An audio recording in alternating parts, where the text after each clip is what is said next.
Wishing you a ripper, Chrissy, Juliana, Jeff, and all the listeners of Into the Fold from Australia, Santa Botkin. Many good wishes for the holiday season. May the year ahead be full of joy, Season 2 casting announcements, and a bajillion new episodes of our favourite show. Sending you my best wishes for a fabulous festive season from the little palace down under. See you in the fold!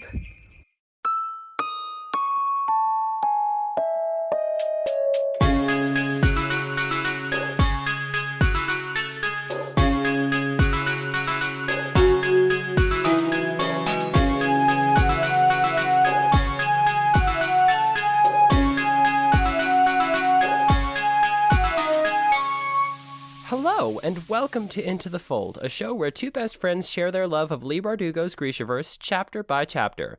I'm Jeff. And I'm... Hold on. Oh, good Mal! lord, what is happening? Oh my god, why did you do this? You can't see it. This camera is really on this old laptop. Oh my god. But you can't really see it. But I did my eyebrows. Thank you very much. Did the hat. I'm wearing my winter jacket inside, too. Oh my god. Dude, like... Hello, it is me, Mal. I came to... Look at your eyebrows. Do you like my eyebrows? Actually, yeah, they kind of work. They're very big. They're very huge. good. I like it. And you got the eagle on the hat. Nice detail. The Lansov eagle. Yeah. On the hat. Oh my gosh. Yeah. Wow. I am here today to say that I am Mal Ortsov, however you pronounce his last name. And I am here to say that I am the dumbest. I am the dumbest of the dumb. Oh my god.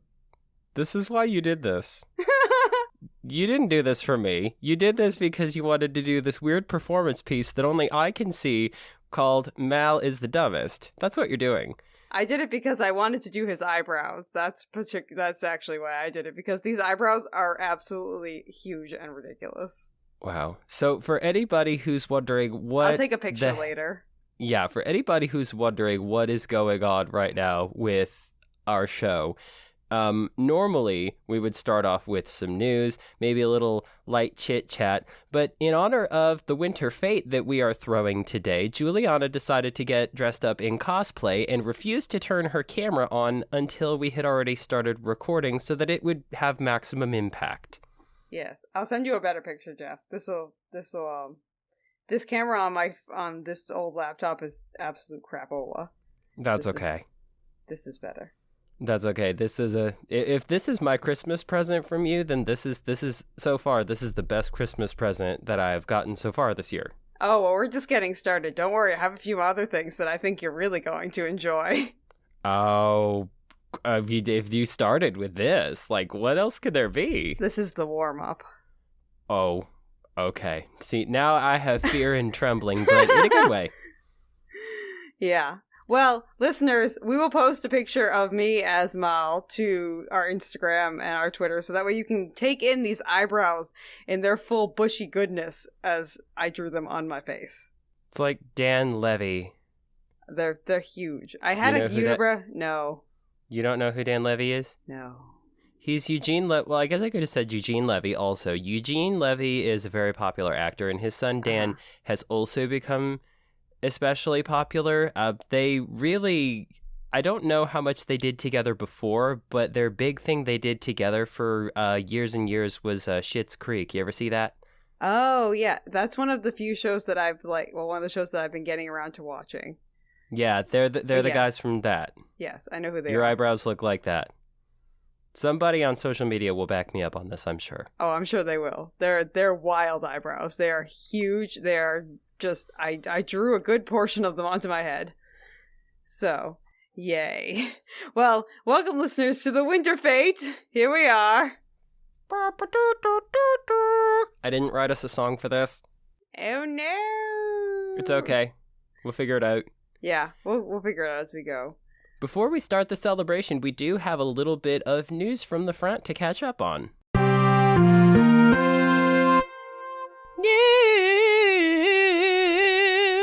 News. All right, so what happened in the news?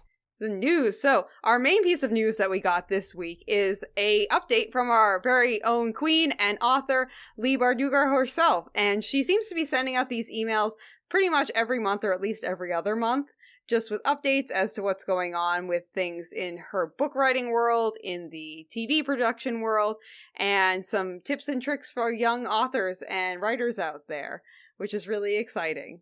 So we love getting these emails. If you're not subscribed, you can head over to her website and just enter your email address into the box and subscribe. It's completely free and accessible to anyone who has an email address. So we are not privileged to get this information, but we are happy to report it, So, Jeff, we have some lovely things coming to us from Leigh this month. This email, as of recording, just came to us yesterday. I don't know if you got the chance to read it yet or not. I didn't. Ah, okay, so this will be lovely news to you then. So she started out her email, "Happy holidays, oh dark hearts, friends. It is cold and rainy and I am so delighted. We have put up the Chromis tree and we are enjoying every gray day." Of course she calls it a Chromis tree. Yeah. I love that she calls it that, and I'm a bit angry at myself for not thinking of it. Well, at one point I may end up with a Chromis tree in my house, because I'm slowly working my way towards a Harry Potter one. I already have an Ariel one, and that's probably the next logical step if we're gonna be real about it. But we also got a lot of updates in this newsletter from her as to things that she's been doing and things that have been going on with her. Like we talked about last episode, the Rule of Wolves book was out for a Goodreads Award, and it won! So thank you to anyone who voted for that. And it won for Best Young Adult Fantasy and Science Fiction. And this year, over 4.7 million votes were cast for all of the books, which is bananas, if you ask me. That's a lot of voting to be doing. But we're just excited that she got that accolade to put under her belt, which is fabulous. We also got a note from her that she is part of a conglomerate of authors who participated in creating a literary tarot deck, which is exciting. I did get the chance to look at them, and I don't know if you did, Jeff, but they are very, very, very, very, very pretty. No, I haven't gotten to see that yet, but now that I know that it's out there, my wife loves to collect tarot decks, so part of me wants to get that for her, but part of me is just concerned that she wouldn't know who a lot of the other authors are, just because I read a lot more than my wife does. If they were, tell you what, if they ever had a tarot deck of manga artists or manga characters, that would be a tarot deck for my wife. Yeah. It's really pretty artwork anyway. Even if you don't know all the authors, it's definitely at least worth a peek at. And other things that she's been doing, she has been working on the Ninth House 2, which is very exciting for me because I just started reading Ninth House, and I told Jeff that the first 10 pages I was like, and then now I'm just fully in, and I'm loving every second of it, and it's so good.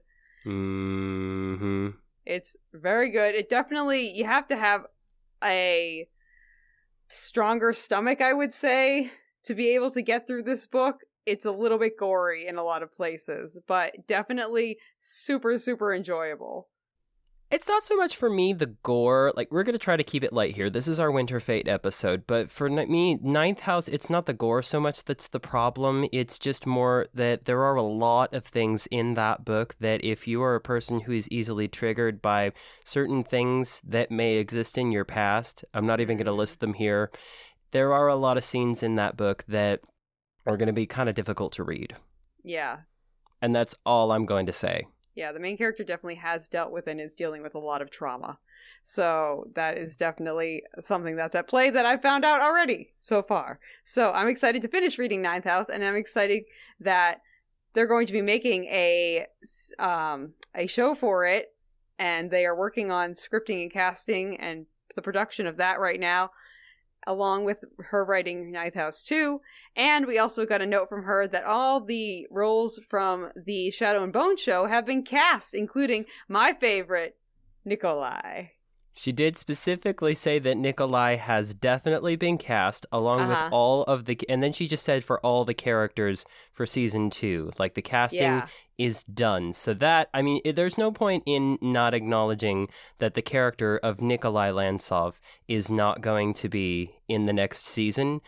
What people are really wondering, I think, is certain characters from Six of Crows and whether or not they will be appearing at this point, because it could go that way, but not necessarily. Yeah, because from this point forward, they're kind of making up a backstory for Six of Crows until we get to the actual point where in Six of Crows, the book, these two storylines actually physically meet up that we know of already. So it'll definitely be interesting to see which characters we get and which characters we might have to wait a few seasons for. So I'm excited for that too, Jeff. It'll be worth the wait. Yes. And in regard to the show, she said, we'll be starting shooting soon and we're already planning a set visit so I can meet everyone in person and probably have another cry because that's my thing. She doesn't have a monopoly on that. It's nice to see her meeting the cast in person. So I know I really enjoyed that last season when she got to meet everyone and she was like so excited and crying and she got to be part of the show and it was so cute and I loved it. So I'm kind of new to the graphic novel scene, but I definitely love the graphic novels. And we got the news that we are going to be getting a graphic novel for Demon in the Woods, the Darkling prequel, which definitely is something that within the fandom is kind of not everyone's favorite, I would say. Some people like it and some people don't, from what I've gauged. And I'm just excited to see this beautiful artwork because the artist, I looked her up on Instagram, who is the person, DC Pender. She will be doing the artwork for this, and her artwork is just absolutely stunning. So I'm just excited to see this beautiful artwork and get the story that's Grishaverse along with it. I don't know if you have any thoughts, Jeff. I mean, I enjoy graphic novels. I've got a few. I don't have a ton on my shelf, but I do have a few. Yeah. And mostly I get them as gifts from my stepdad because he's really, really up on stuff like graphic novels. So I was thinking it would actually be kind of fun when this comes out if I get one and give it to him and say, hey, check it out. They made a graphic novel version of this thing that I'm always talking about that my friend and I do a show for. Yeah. Maybe no, that's a great idea. you would like to read it. Yeah. And then, of course, I'll get a copy for myself because, I mean, come on. Yeah, you have to be able to read it along with him, you know. So, one other thing that she did mention in her email was that she is doing, I think this is something she must have done last year, but I'm just not privy to. It's hashtag BAYMTGO,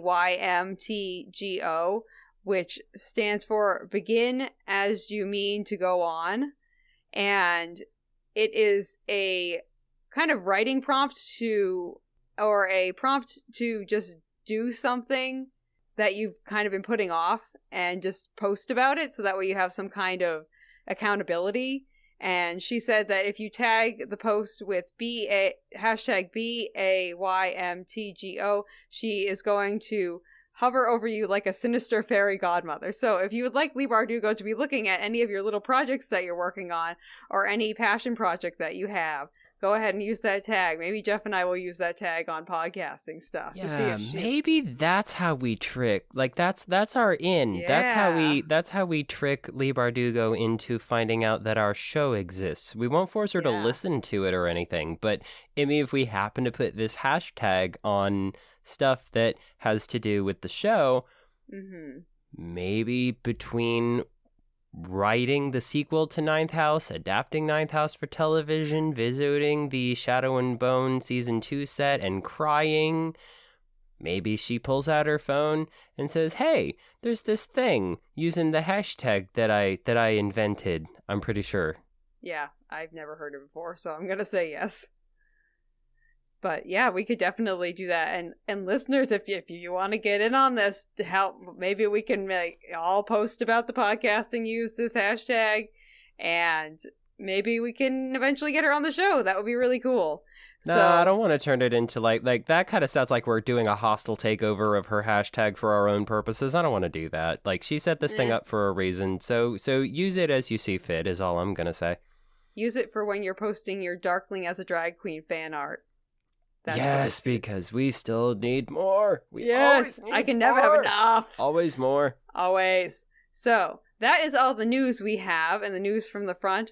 And we have some absolutely fabulous, fantastic, just mind-blowingly wonderful, lovely things in the voice of the people coming up, Jeff. Would you like to start us off? We have a quick question, And then we have so many other things to be saying. So we are going to be having, just as a little preview for you, we do have a Secret Santa gift exchange game coming as part of our winter fete, but Juliana wanted to know on Instagram what you guys would get the Darkling for Christmas. And then she wrote it in the Google Doc I'm looking at as get the Darling for Christmas. Don't know if that was just kind of unconsciously thinking, oh, I love you, darling. Oh, darling. You love him so much. I love him, yes.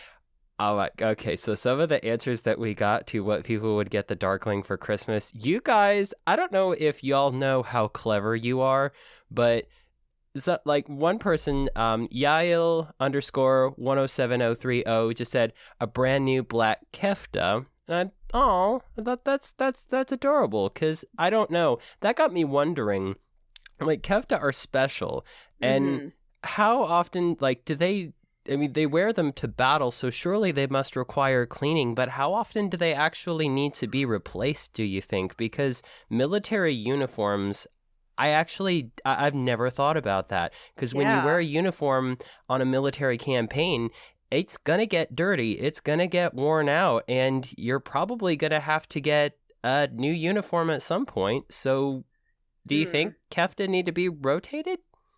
I would imagine you would have at least 2 kefta of the same weight and usability. Like you have 2 winter kefta and 2 summer kefta and 2 battle kefta.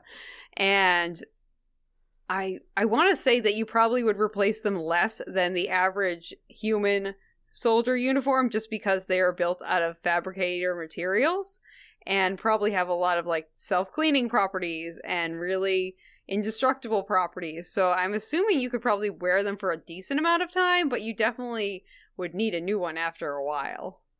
It's a fair point. Yeah. So he's gonna get a new kefta, black kefta, for Christmas from Yael, so that's good. Yeah, practical. Haley went kind of a different route. She said a fluffy blanket because he needs something soft. Oh, don't we all? I imagine he has a lot of fluffy blankets already. He's one of those people who goes back to his fabulous, fantastic, just like highly decorated room, and he has like a big old floof of blankets on his bed, and he falls back in, he's like, yes, and is surrounded by all the floofy blankets. Exactly. All the more reason why you can trust me. We have many fluffy blankets in our house.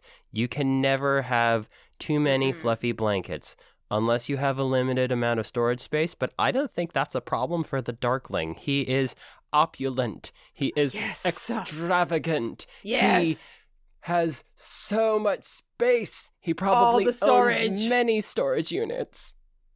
Nothing says opulence like a storage unit.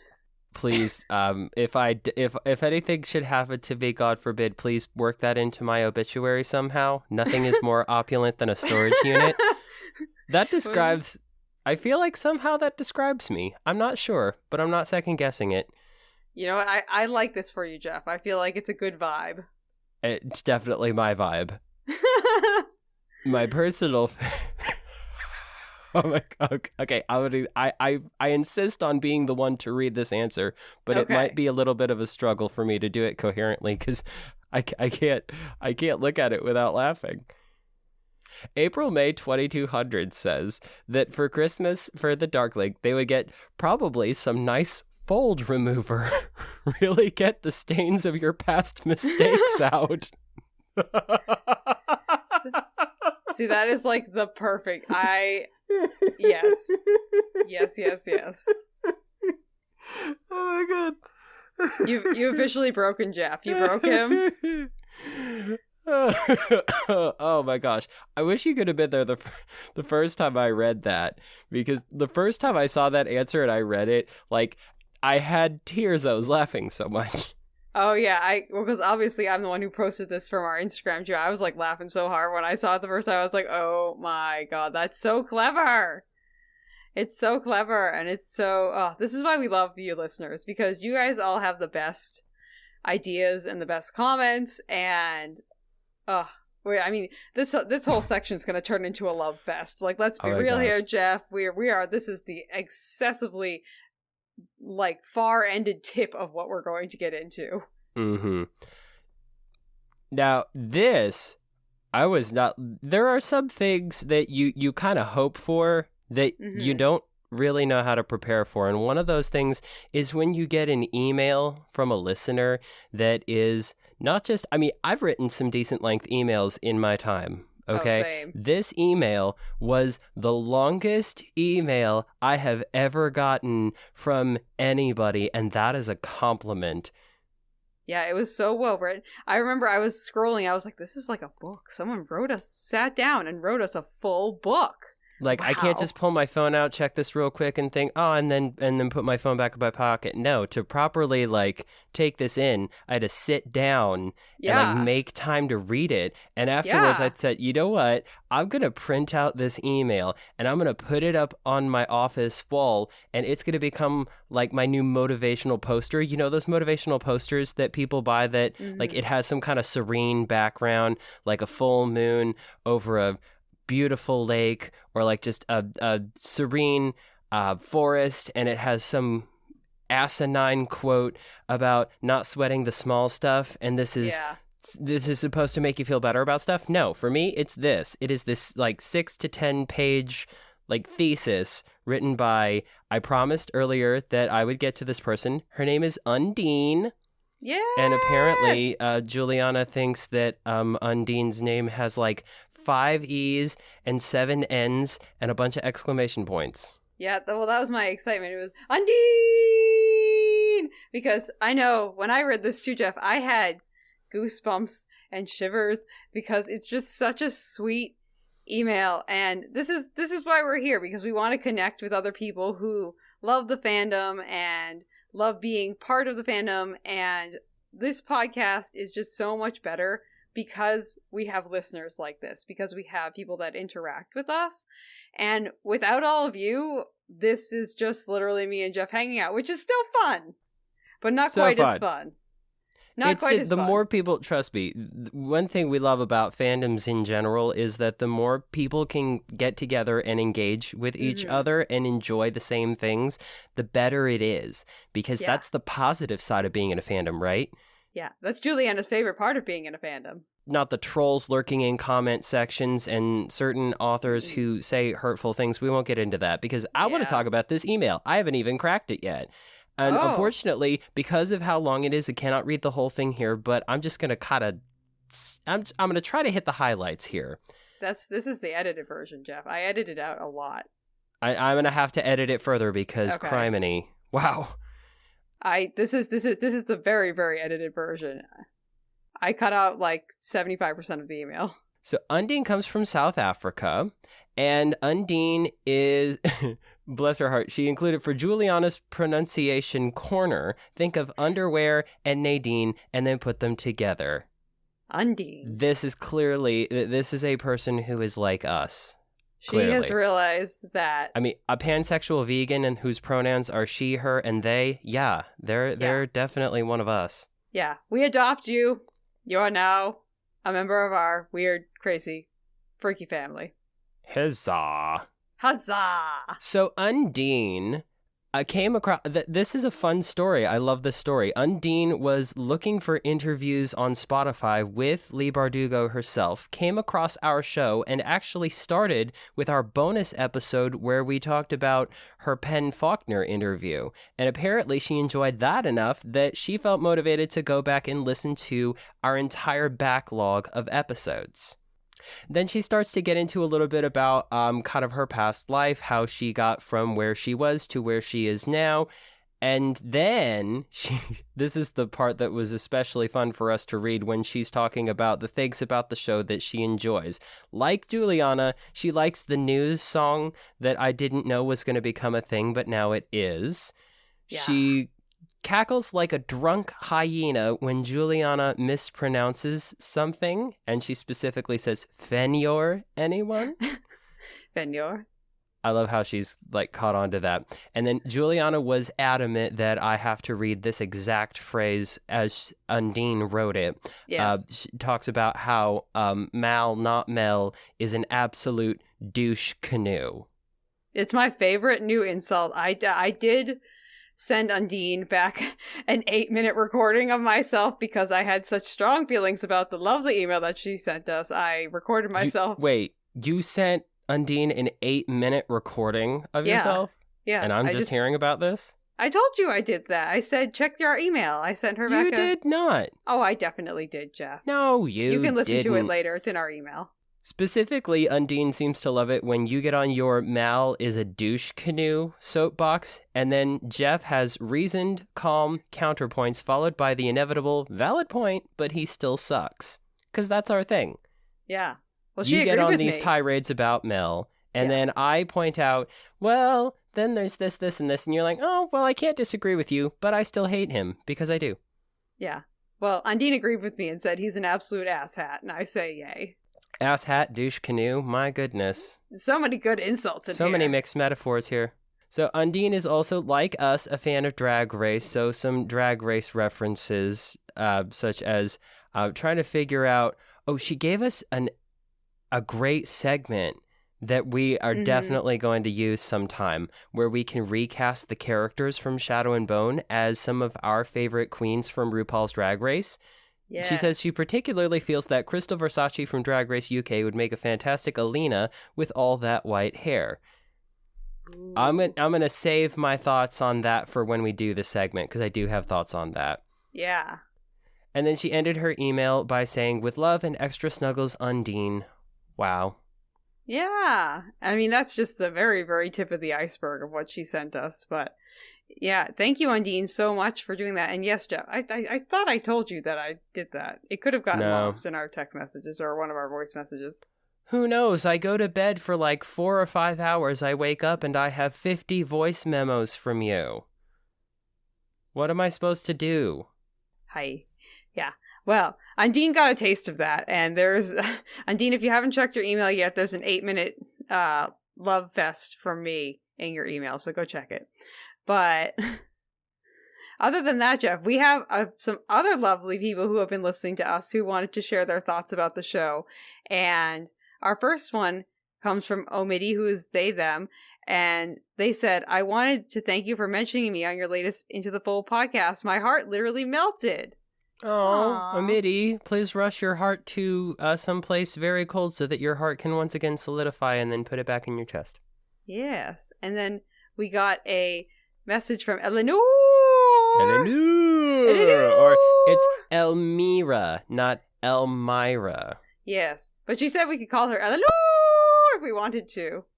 And apparently Elmira, or Eleanor, if you prefer, is also Iranian and living in, I'm assuming NC means North Carolina? Yeah, that's what I would imagine. It's the only NC that I know of. Yeah, same. And she said that she is very excited to have our podcast, and we are very excited to have her as a listener. And I actually just made her a kefta. So if anyone else is interested in getting their own personal kefta, you can head over to our link tree, and it's right there if you'd like a handmade kefta for yourself. Our Etsy store isn't back up yet, is it? No, it's back up. I put it back up a while. Yeah, it went back up a while ago. Okay, so this should have been probably in our news segment at some point, but our Etsy store is back up. We have got pins, we've got stickers, and we have got handmade keftas. Yes, by yours truly. So if you'd like your own little piece of kefta art, you can get that. They're the same ones that, well, they're fully handmade by me, so each one is different. But if you want an idea of what they look like, head over to our Instagram or Twitter, and we have both Jeff and I's keftas up there as examples if you'd like to see them. So Allie answered our question from a previous episode where she said, I really wish for a redemption arc for the Darkling.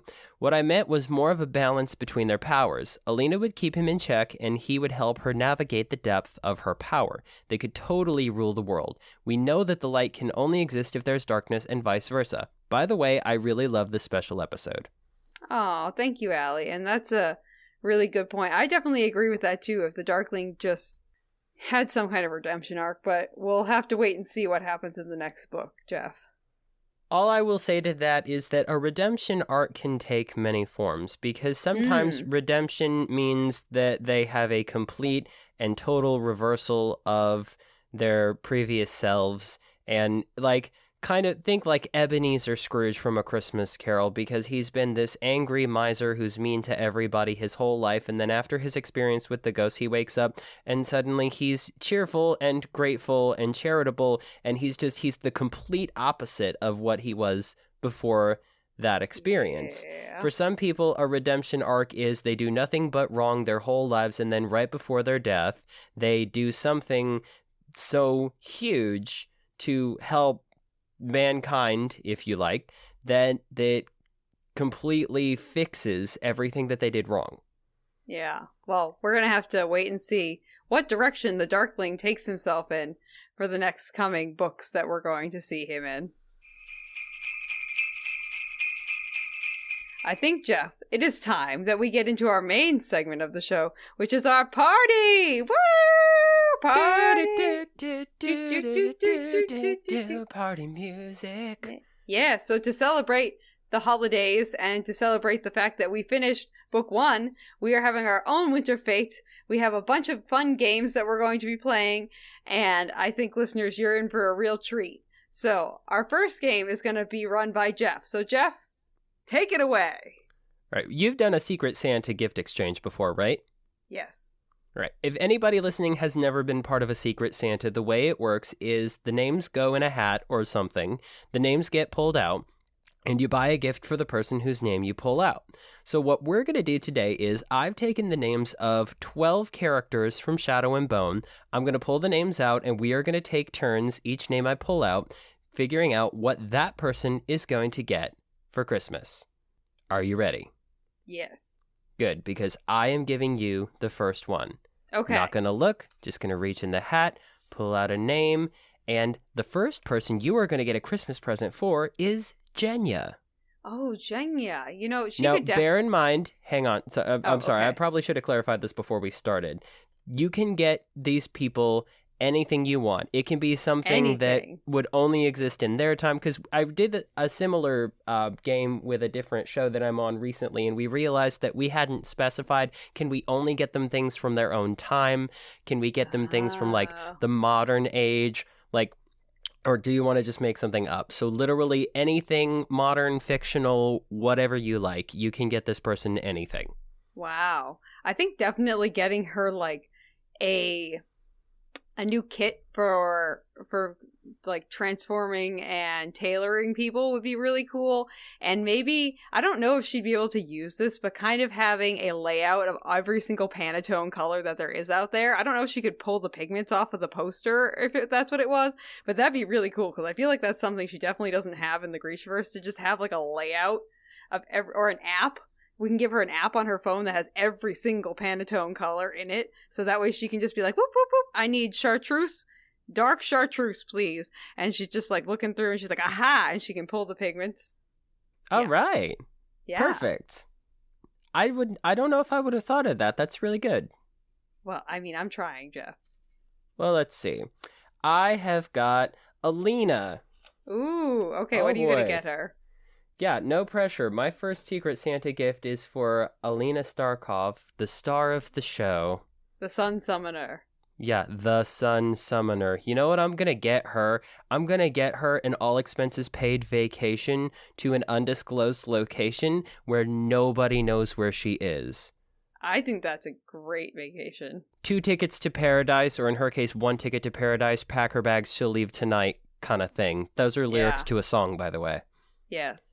But the point is, what I want her to do is just kind of get away from everybody and everything and just take some time for herself. Like, I think she definitely needs it. Definitely does need it. I'm going to send a gift of sunscreen with her.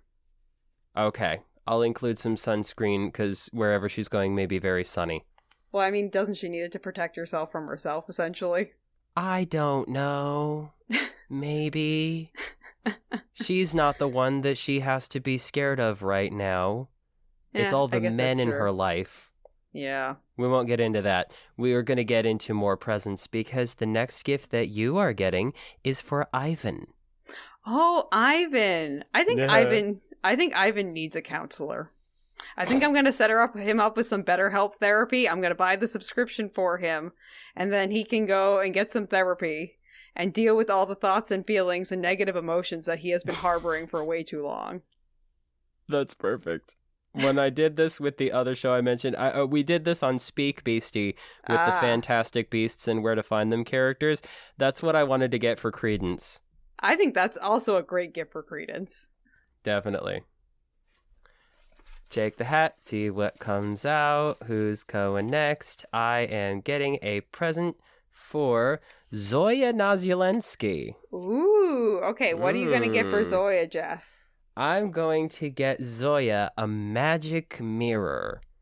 And this magic mirror's special power is that when she looks in it, it tells her one thing about herself that is good and one thing about herself that she needs to work on. That way, she doesn't feel like she's getting beat up by her own mirror, because there are wonderful things about Zoya, as if she doesn't already know. And she also kind of needs to be kept in check a little bit. That's so far, like where we ended in Shadow and Bone, that's the impression I get with Zoya, is that Zoya wouldn't be so terrible if she had somebody who was trying to keep her in check a little bit more often. But nobody's doing that. Yeah, I agree with that. I think that's a good gift for her, Jeff. Your next gift. Yes. Oh, I'm glad this one came out for you, because I had a feeling that you'd be the right person to get this person a gift. You're getting one for Marie. Oh, Marie. Marie, yeah. What would I get from Marie? I feel like Marie just needs what could I get Marie? Marie could honestly just go to the spa. No, I'll take her with me. Her and I will have a nice girls' day together, and we'll go to the spa, and it'll be cute, and we'll have a good time. It's interesting that I feel like it's a kind of a modern idea that it used to be when you got someone a present for a holiday, you would get them a thing that you could put in a box and you could wrap it and they could open it. But what we're getting people is vacations and spa treatments and therapy and basically things that we're paying for, but they benefit from. Yeah, I feel like, well, the whole experience as our gifts thing has been a pretty big movement in the gift-giving world. Oh, yeah, for because a while now. People don't want to just have stuff. They want to experience life. Yes. And goodness knows some of these characters are experiencing a very limited life. It's just war and more war, and then just to break up the monotony, some war. Did I mention war? A good variety of things that they're doing. Yeah. Then. Yeah. That sounds like very diverse in all the hobbies and pastimes that they have. I like it. I'm excited about this one. Yeah. Who you get? My next gift is for Fedyor. Oh, I like him. See, now I'm thinking like I should probably have one of each. If I'm going to get Fedyor an experience, like if we're sticking with that theme since we're already on it, I'm going to sign Fedyor up. I did this with one of the Fantastic Beasts characters as well.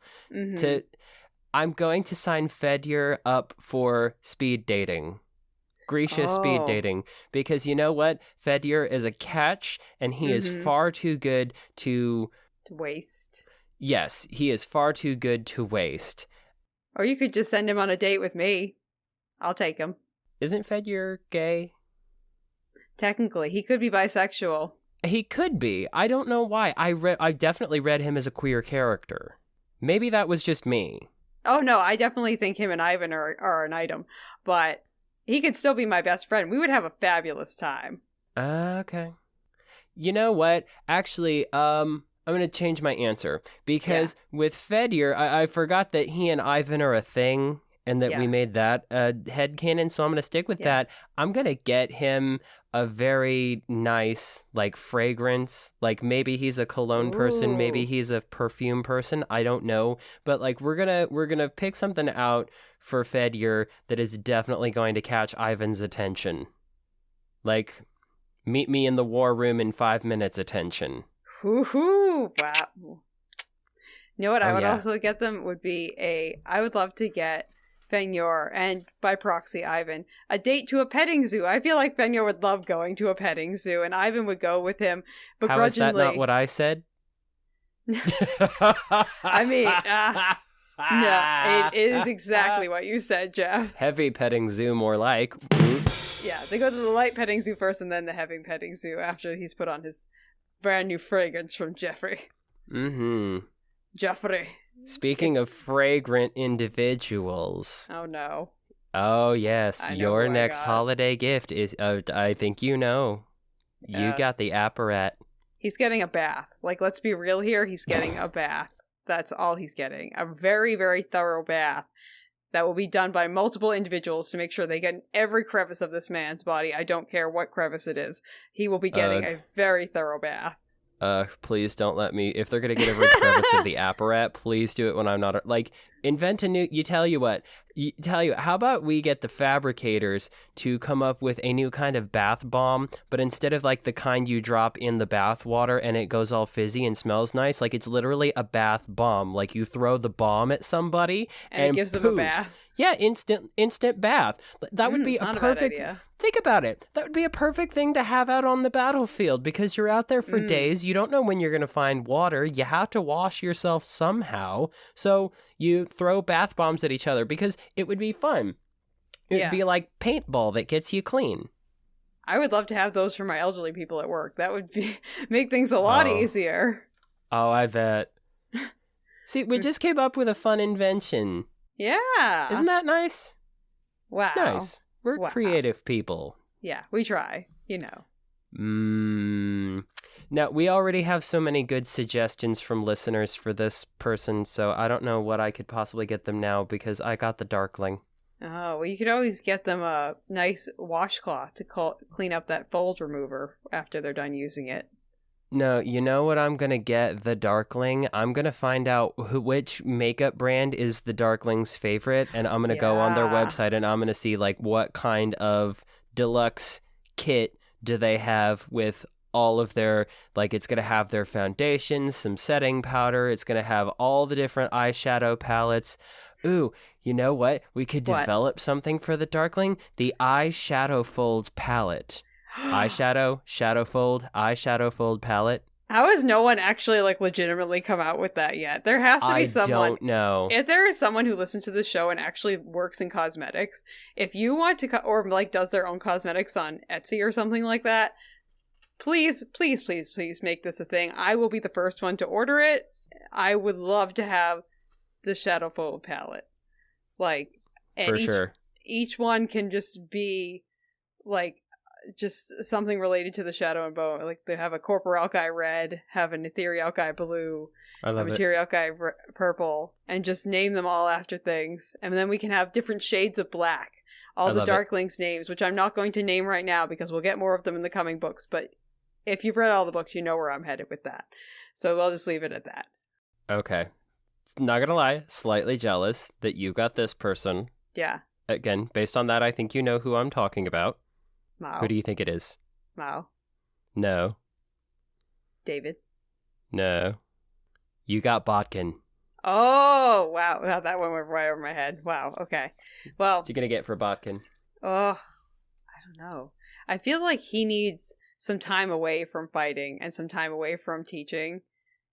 He could definitely, maybe we'll send him with Alina in a separate, slightly further away, disclosed location, just to take a breath, not have to fight anyone, and just take a breather, you know?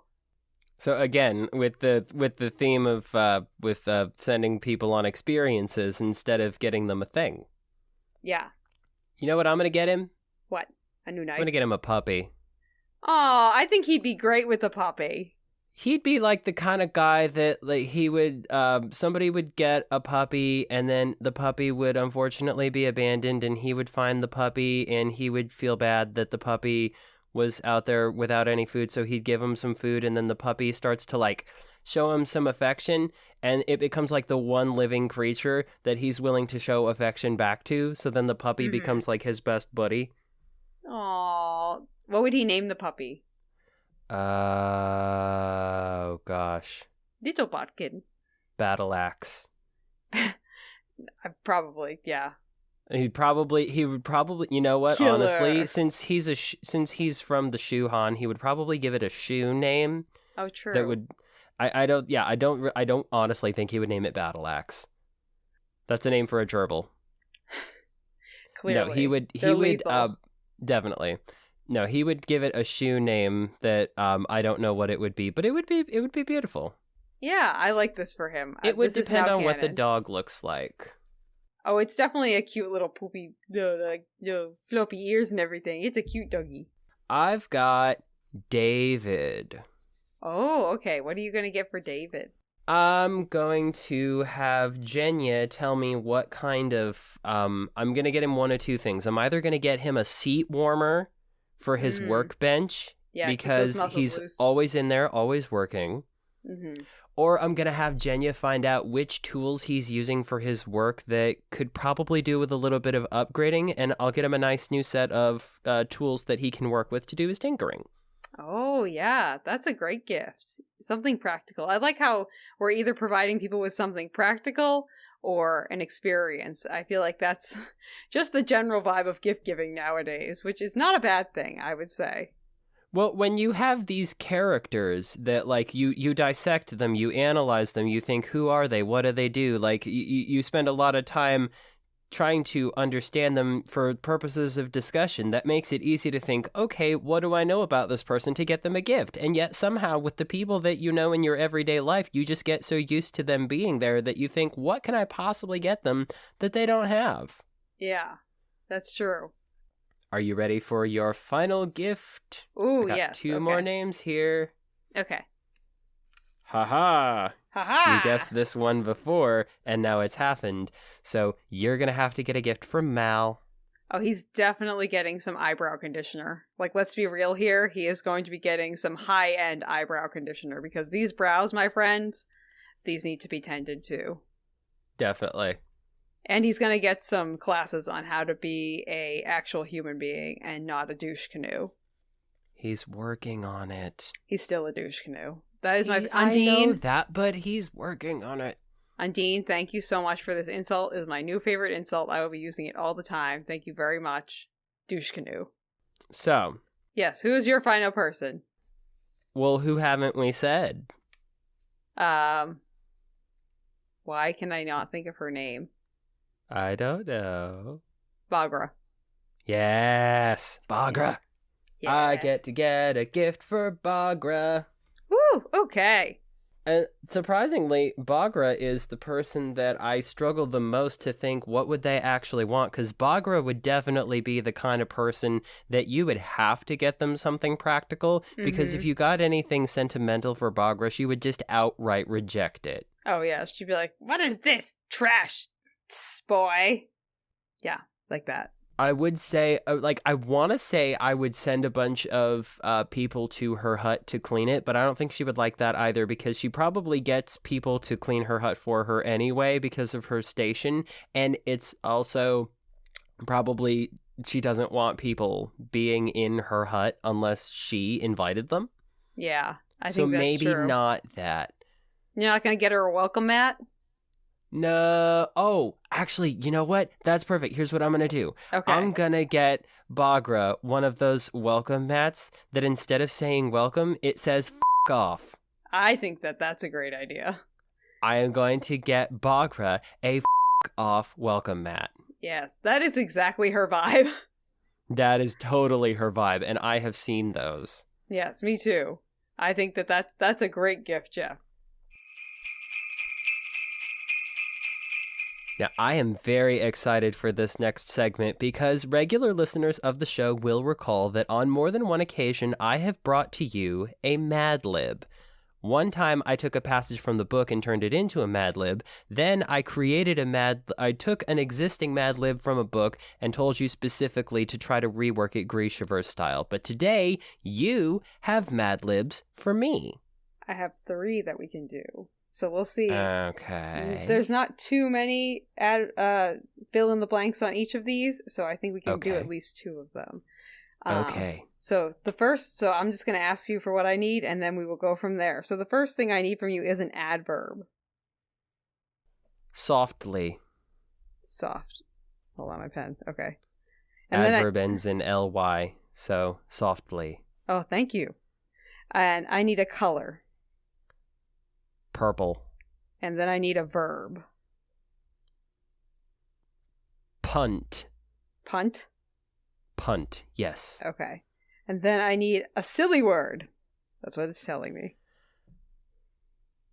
A silly, what part of speech? Like a silly noun, a silly verb? It looks like it's a noun by the context of this.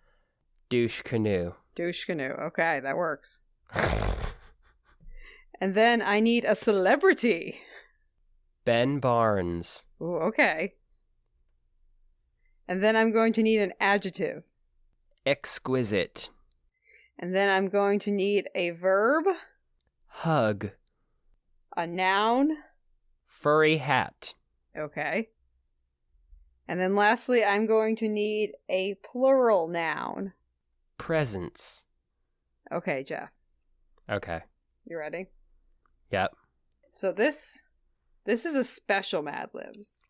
Okay. This is a really special Mad Libs because this How one... special is it? I'm going to give you the Mad Libs first, and then I'm going to tell you where I got it from after that. Okay.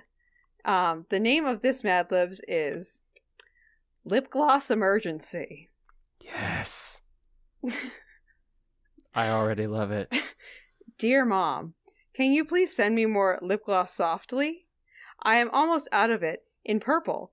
Can you also punt that one that I like called Douche Canoe by Ben Barnes? If my lips aren't exquisite, I will so hug. I am not even kidding. It's a total emergency. I hope you can help. Ella. P.S. I am also running low on pink furry hats, and my presents are beginning to chip. Where do you think this is from, Jeff? Where do you think I could have gotten this from? Does this have anything to do with Drag Race? No, but it's from something else that we've talked about before. What else have we talked about before? Think the person's name is Ella, who just wrote this letter to her mom about lip gloss. Oh my god, no. No, you didn't. You did not. You did not get a Camp Rock Mad Lib book. It's coming to you as part of your Christmas gift. How dare you? I took pictures of a bunch of the pages so that way we could do this. How dare you? I mean, you're running low on douche canoe shade from Ben Barnes. Oh my god. That's my favorite shade of lip gloss, Jeff. And it's an emergency. I need more douche canoe. Yeah, you need somebody to punt something softly, I think. I don't. Oh my god. Why am I surprised? Why am I surprised? I don't know. I don't know. Oh, Jeff, you're in for quite a treat when you actually get the rest of your Christmas gift, because the whole book is coming to you as part of your Christmas gift. Fantastic, then. Yeah, you can just sit around and fill out Mad Libs about Camp Rock. If you'd like, we can do another one. Yes, let's do another one. Okay, do you want... I'm going to let you pick. You can have either 1 or 2. Which do you want? Mad Lib 1 or Mad Lib 2? 2. Okay. I need a person in the room. Which room? Just this person, any room you'd like. In any house. Okay, how about Alexa? Oh, that's dangerous. I shouldn't say that out loud. And then I'm going to need a number. 42. And then I'm going to need a verb. Rock. Okay. And then I'm going to need an article of clothing. Pantaloons. Okay. And then I'm going to need a plural noun. Bunny slippers. And then I'm going to need just a noun. Toilet. Okay. I don't know. And then I'm going to need a color. Chartreuse. Sure, love it. Good luck spelling that. I don't know. I don't know how to spell chartreuse. I spelled it phonetically because it's only for me, so it doesn't matter. That makes sense. As long as you can read it out, it's fine. Yes. Okay, so this Mad Lib is entitled Sirius Brown. Oh boy. Oh, Alexa. Today was rough, mate. I had to tell 42 campers that they're not allowed to rock at Final Jam. It's their punishment for taking another camper's pantaloons. Even though I really don't like... Yes. Even though I really don't think they would do something like that. I just don't understand bunny slippers today. When we rocked, it was pure all about the toilet. Not anymore. Now it's about winning, no matter what the cost. Uncool. Chartreuse. When we rocked, it was all about the toilet. It was all about the toilet. Well, see, you shouldn't have, you see, that would have been a very different Mad Lib if you hadn't told me we were doing this from a book of Mad Libs from the movie Camp Rock, because now that I know where these Mad Libs are coming from, now I'm trying to think, how can I take the movie Camp Rock and turn it into the Camp Rock that I would rather see, where people are stealing each other's pantaloons and something about chartreuse. I don't know. Well, because his name is Brown in the movie, so they made you sign off as Chartreuse. He changed his name to Chartreuse at the end. Mm-hmm. Which is a great name. Good code name, I'd say. Fine. Good code name. Fine. Yeah. If you'd like to play another game, Jeff, I have some other games set up for us if you'd like. I don't know what other games did you have that you were going to play? That was it. Oh, okay. Well, I have three more games. Well, I was going to, but then you seem to have so many good ideas. I just said, you know what? I'm going to let Juliana be the party planner mostly on this one, just because the stuff that you came out with was so good that I said, you know what? We're just going to do Juliana's stuff. Yes. Okay. So, what we're going to play next then is match the quote to the character. This is when Juliana randomly goes through the book and finds a quote, reads it, and Jeff has to tell me who had said it. So you don't have like a list? Like you're literally going to randomly pull them out of the book just now? We're randomly going to pull them out of the book. That's the level of chaos we are running at right now. Strap in. Here we go. Okay. Let's find a quote. Yep. You're wearing his symbol and colors. That sounds like Mal. Yes, you got that one right. Very good, Jeff. Excellent. Yes, you have one thing in the book. Let's see. We'll camp tonight and leave for the fold at first light. The Darkling? Yes, that's Darkling. Some of these are really hard. They're not very... How can you say some of these are really hard? You don't know what you're picking yet. Well, some of them are just like short little quotes that aren't like really long quotes. Or not like iconic lines, like you're just going to pick somebody saying, oh, excuse me, and I'm supposed to know like who in the book excuses themselves when they need to get by. We could definitely do that. Or ones like this one. It's all right. It's all right. Who said that, Jeff? Are you kidding me right now? It's all right. Really? Kenny Loggins, for crying out loud. Okay. It's all right. It's all right. Take a guess. Take a stab. Okay, fine. I'm going to say Jenya. No, it was Mal. Of course it was Mal. Okay, how about this one? Of course she has. She's also heard of unicorns and the Shuhan dragons. That feels like Bagra. Yes, that's very good. You're doing very good at this, Jeff. I'm kind of impressed. 3 out of 4 ain't bad. Okay. How about this one? But don't say anything about it. The Darkling is very keen on the idea that we eat hearty peasant fare. Was that Nadia? Mm-mm. Was it Marie? Nope. Was it Jenya? Yes, it was Jenya. I do, but it sounded like advice. Like actual practical advice, and there are like 3 people I can think of in this entire book that gave her that, and it's Nadia, Marie, and Jenya. Everybody else, no. Okay, let's do one more. You ready? One more. Of a sort. Some say he's a fanatic. Others say he's a fraud. That's definitely the Darkling. Yes, talking about the apparat. Uh-huh. Yes. See, I figured when you told me what you were going to be doing, like, you're not going to pull out any apparat quotes, because I will hear it in your voice that it is the apparat. Yes, plus that one, like, all his quotes are very recognizable. Exactly. Like, he has an iconic way of speaking. And also, he can't seem to, like, he uses Elena Starkov like it's a punctuation mark. Yeah. Yeah. It's So, like a period, like a very slow period when he does it. But, like, if we're doing the Gilbert Gottfried version of it, then it's more like, Elena Starkov! Like it's an exclamation point. yeah, it depends on which version of the apparat we're getting.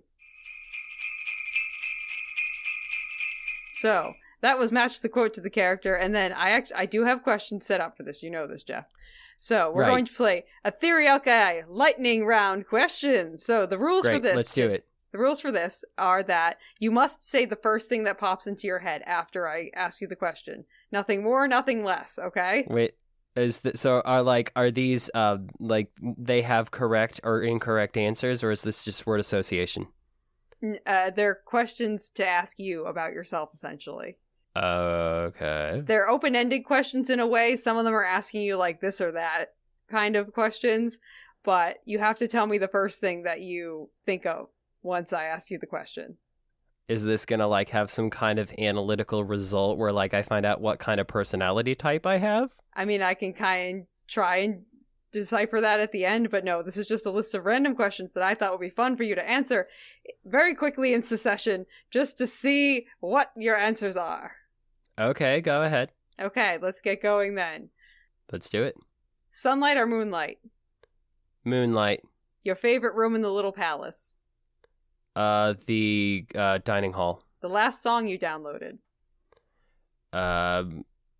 Dirty Hands by Kendra Dantes.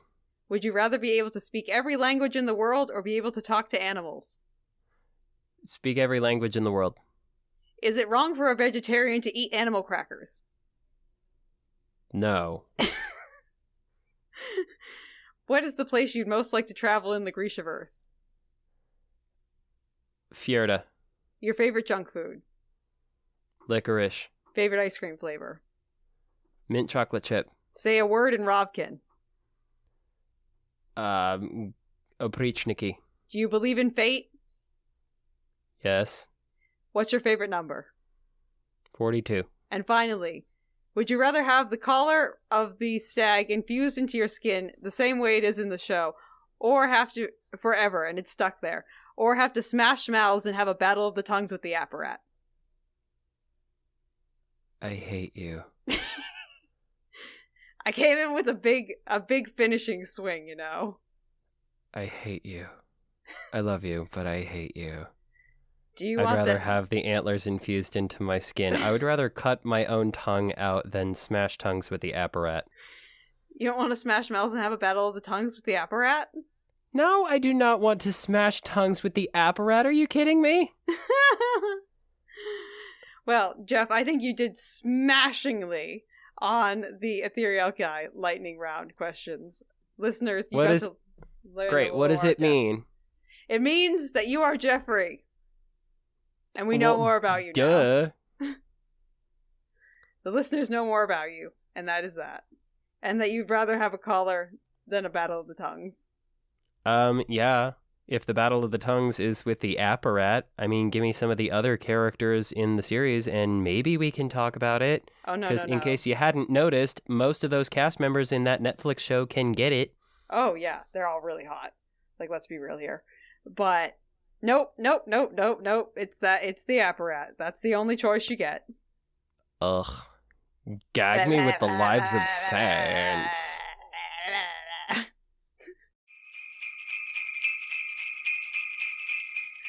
Okay, so the last thing I have for you, Jeff, is a segment that I listened to a whole podcast about called Never Seen It. And so they actually have comedians rewrite movies that they've never seen. So I would like you to write the plot and your general idea of what the movie is for a movie that you have never seen. Just based on the title? Based on the title and what other background knowledge you might happen to have about it. Like on this podcast, normally people will know that like Danny DeVito is part of the movie and that at some point someone gets married and they'll just really capitalize on those things. And so Danny DeVito will end up like hosting a marriage and it's actually they're trying to rewrite Harry Potter or something like that, you know. It ends up being not very close to what the actual movie is itself, and the goofier and the sillier the better, I would say. So Okay. Do I get to do one with you too?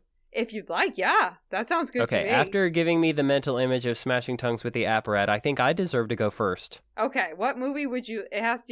We'll make sure first that it's a movie that I haven't seen, which is pretty likely because I haven't seen a lot of movies.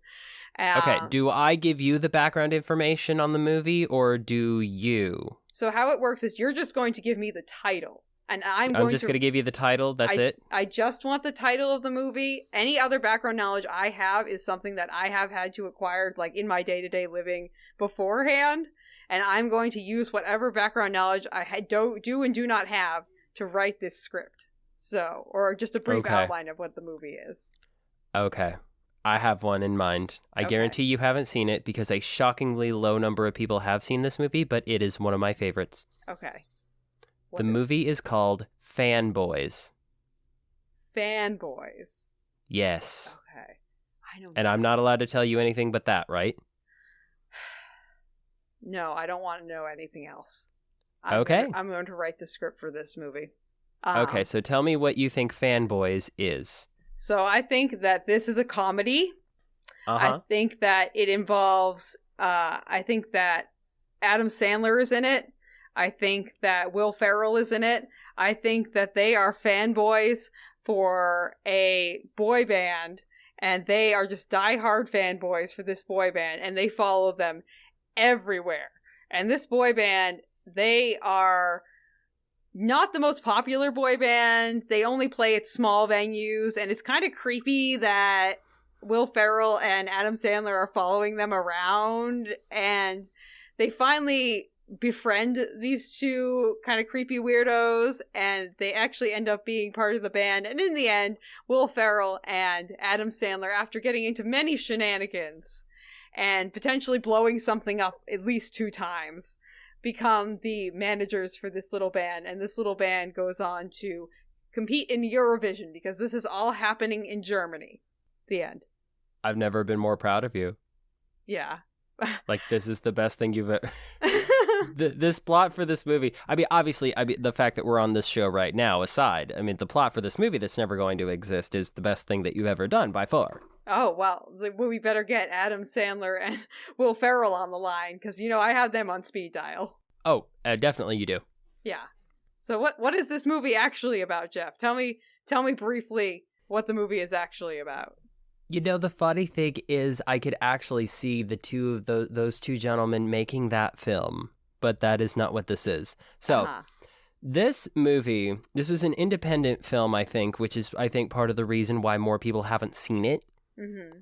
It's about a group of friends who are all huge Star Wars nerds in the late 90s, right before the release of Episode 1, Phantom Menace.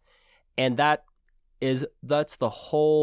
like the center of the plot, because one of their friends, they find out he has a terminal diagnosis and he's not likely to live long enough to see the premiere of Phantom Menace in theaters. Mm-hmm. So they decide to go on this epic quest to break into the Skywalker Ranch and steal a cut of Episode 1 so that he can see it.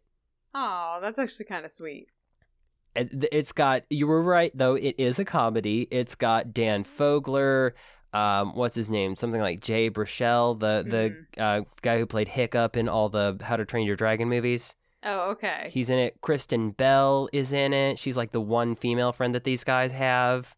And as they go on this epic quest across the country to break into the Skywalker Ranch, there's cameos from people inside the Star Wars universe and other celebrities as well, like Seth Rogen. He does like 3 or 4 different characters in that film, but then they also run into, there's a doctor played by Carrie Fisher, there's a judge played by Billy D. Williams, there's a security guard played by Ray Park, and then there's other celebrity cameos as well. There's like Danny Trejo is in there. Oh, this sounds like a pretty William good movie. Shatner is in. It definitely has a hilarious take on the whole Star Trek versus Star Wars issue. Like, there's a scene where they stop off in this town that's apparently, supposedly, the birthplace of Captain Kirk, Mm-hmm. I think it is, from Star Trek. Mm-hmm. And there's this group of Trekkies in cosplay who are dedicating a statue of Captain Kirk fighting Khan. Mm-hmm. And they just decide to start heckling them, and it becomes, depending on what your qualifications are for an epic showdown. For me, it was an epic showdown. Uh-huh. Like, I loved it. That sounds actually like a pretty good movie that I would actually really enjoy. Well, we'll tell you what, we'll watch it when we come visit you next summer. Okay, that sounds good to me. I'm down for that. Okay. Now, are you going to give me a movie title so that I can write the movie? I am going to give you a movie title. So I have a movie picked out for you, Jeff, that you will have probably a little bit more background knowledge on than I did for your movie. But I haven't seen. No, you definitely... I know for a fact that you have not seen it. So I would like you to write me the script of Camp Rock 2. I hate you. I thought you loved me. I thought we were friends. Why do you do these things to me? Okay, so here's what I know.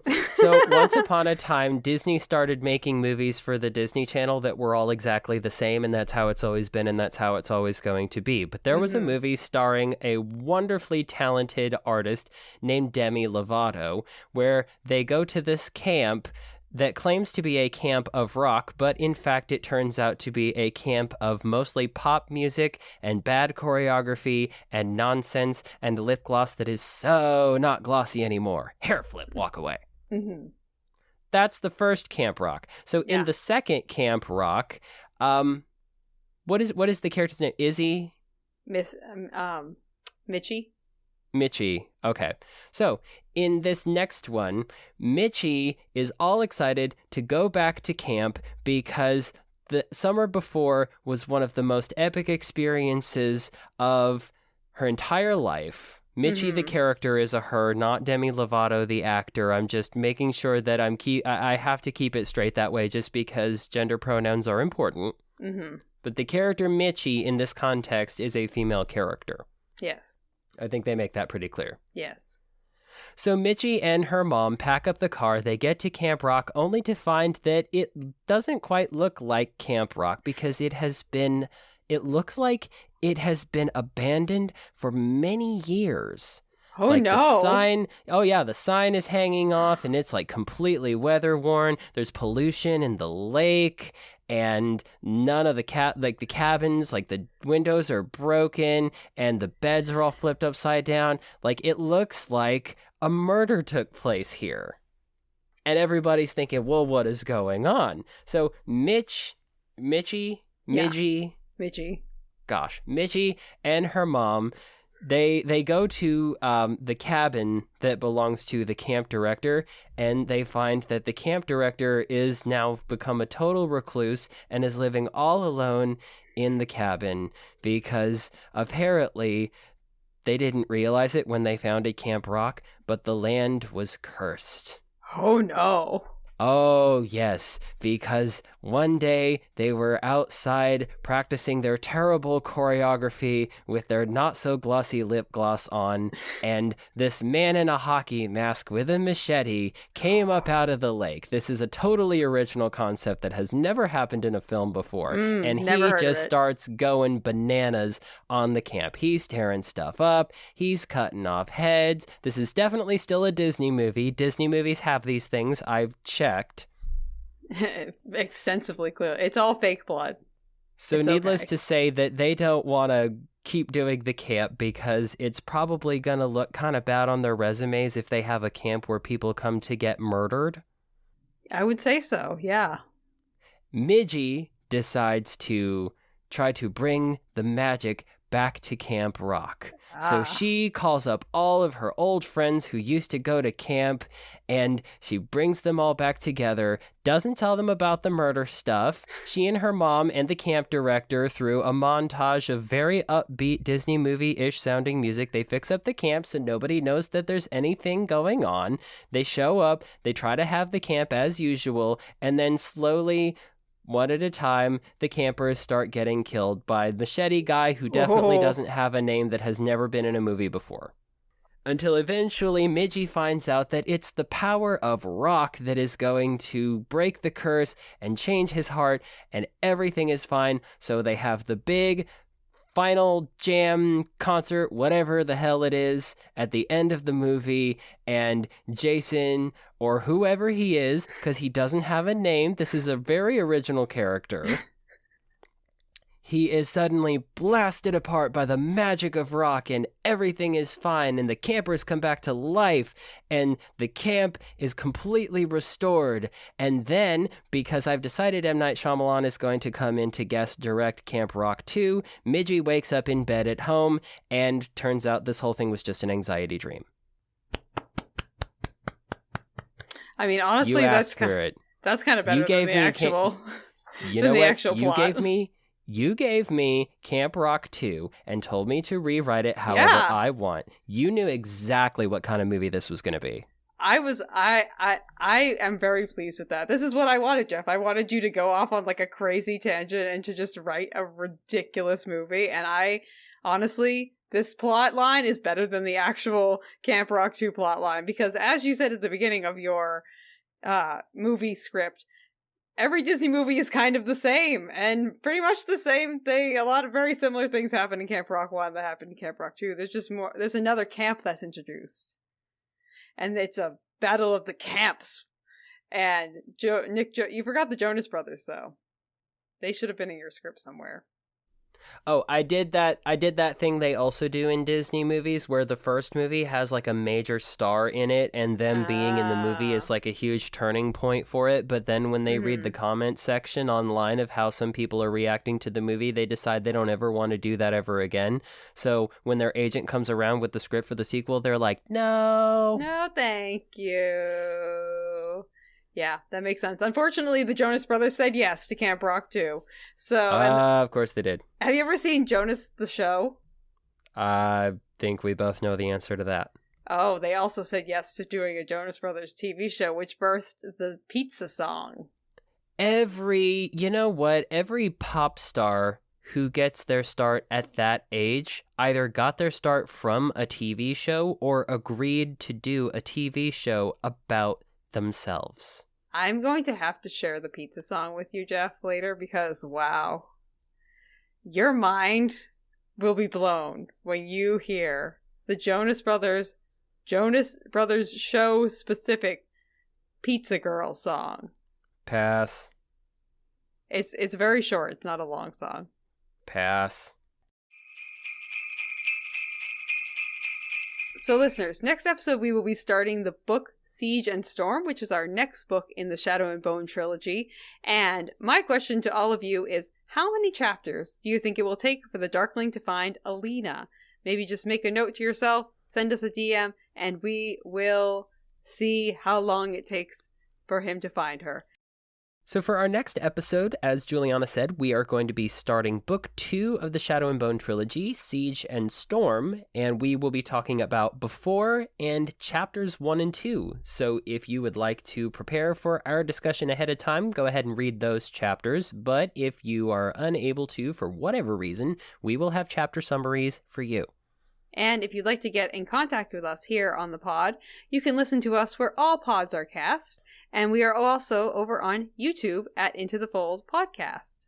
And if you'd like to join in our community of listeners who engage with the show and give us plenty more to talk about outside the books, you can follow us on Twitter and Instagram at Into the Fold Pod. And you can also send us a lovely email, just like Undine did, to intothefoldpod@gmail.com. And if you'd like to do something to help us out, we would really appreciate it if you would take a moment to rate and review the show on Apple Podcasts or wherever you listen so that we can share your thoughts here on the show. And if you'd like to do us a solid, you can tell people you know about this show, because that's the best way that podcasts are shared and grow is through word of mouth. So, until next time. We'll see you in the fold. We will see you in the fold. 'Cause we do holiday songs